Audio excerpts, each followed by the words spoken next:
Hello students, JCERT के DG school में आपका स्वागत है। मैं राजीव रंजन। आज की इस वीडियो में आपके विज्ञान के पाठ्य पुस्तक के पाठ जंतुओं में जनन में दिए गए अभ्यास प्रश्नों में से प्रश्न संख्या 4 से 10 तक के प्रश्नों का हल लेकर आपके समक्ष उपस्थित हूं। तो आइए बारी बारी से हम लोग एक एक कर सभी प्रश्नों को हल करेंगे।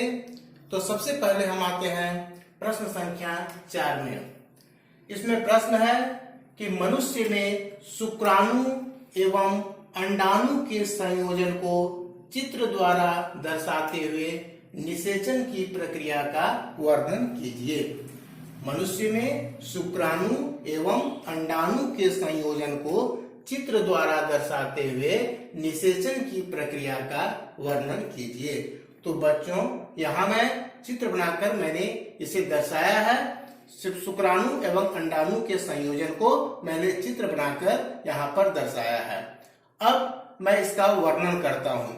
निषेचन लैंगिक जनन का प्रथम चरण होता है। जैसा कि हम लोग जानते हैं कि अंडाणु और शुक्राणु के संयोजन को निषेचन कहते हैं। तो इसमें स्त्री के अंडाणु तथा नर के शुक्राणु का संयोजन होता है, जिसे निषेचन कहते हैं। निषेचन के फलस्वरूप युग्मनज का निर्माण होता है और युग्मनज विकसित होकर जीव बनाता है।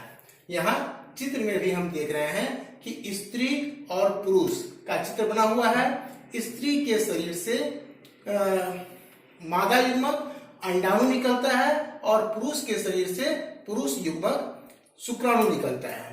अब अंडाणु और शुक्राणु का संलयन होता है, जिसे हम निषेचन कहते हैं, और इस निषेचन के फलस्वरूप युग्मनज का निर्माण होता है।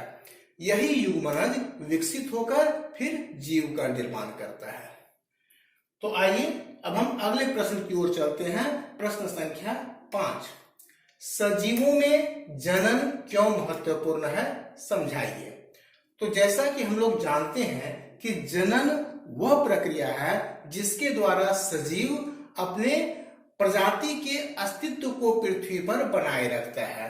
सजीव अपने जैसे संतान की उत्पत्ति करता है।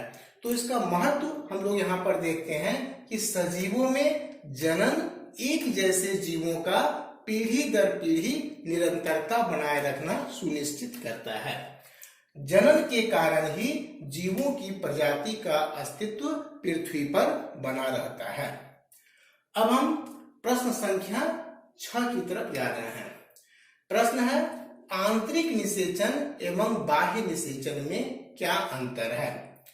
तो वह निषेचन जिसमें अंडाणु और शुक्राणु का संलयन मादा के शरीर के अंदर होता है, उसे हम आंतरिक निषेचन कहते हैं। जैसे मनुष्य में, गाय में, कुत्ता में, बाघ में, तो ये सब जीवों में जो अंडाणु और शुक्राणु का संलयन होता है वह मादा जंतु के शरीर के अंदर होता है, इसलिए हम इसे आंतरिक निषेचन कहते हैं।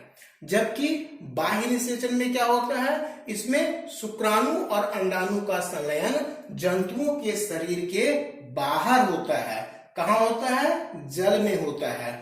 तो वैसा निषेचन जिसमें अंडाणु और शुक्राणु का संलयन जंतुओं के शरीर के बाहर जल में होता है, उसे हम बाह्य निषेचन कहते हैं। इसके उदाहरण हैं मेढक, मछली, स्टारफिश या अन्य जलीय जीव। अब हम प्रश्न संख्या 7 की ओर चलते हैं। अलैंगिक जनन क्या है? इसका उत्तर होगा कि जनन की वह विधि जिसमें नए जीव का निर्माण सिर्फ एक ही जनक नर या मादा से होता है, उसे हम अलैंगिक जनन कहते हैं।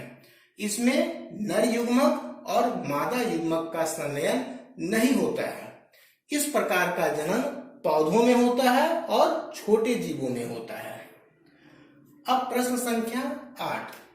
जंतुओं में अलैंगिक जनन की 2 विधियों का वर्णन कीजिए। तो बच्चों, आप लोगों के पाठ्य पुस्तक में भी अलैंगिक जनन की 2 विधियों का वर्णन किया गया है, मुकुलन और द्विखंडन। तो यहाँ भी मैंने इन्हीं 2 विधियों का जिक्र किया है। जंतुओं में अलैंगिक जनन की 2 विधियां निम्नलिखित हैं। पहला है मुकुलन। तो इसमें हमने देखा था कि नए जीव का निर्माण मुकुल के द्वारा होता है। मुकुल विकसित होकर जनक से अलग हो जाता है और नया जीव बनाता है। इस प्रकार का जन्म हाइड्रा में पाया जाता है। ये हो गया मुकुलन। इसमें नए जीव का निर्माण मुकुल के द्वारा होता है। अब दूसरी विधि है द्विखंडन। इसमें एक जनक विभाजित होकर दो बिल्कुल एक जैसे संतति का निर्माण करता है। इस प्रकार का जनन अमीबा में पाया जाता है। तो इस तरह से अलैंगिक जनन की दो विधियां मुकुलन और द्विखंडन का मैंने यहाँ पर वर्णन किया। अब प्रश्न संख्या 9, माता के गर्भ में शिशु के विकास की प्रक्रिया का संक्षिप्त वर्णन कीजिए। माता के गर्भ में शिशु के विकास की प्रक्रिया का संक्षिप्त वर्णन कीजिए। इसका उत्तर है मनुष्य में निषेचन के फलस्वरूप युग्मनज का निर्माण होता है।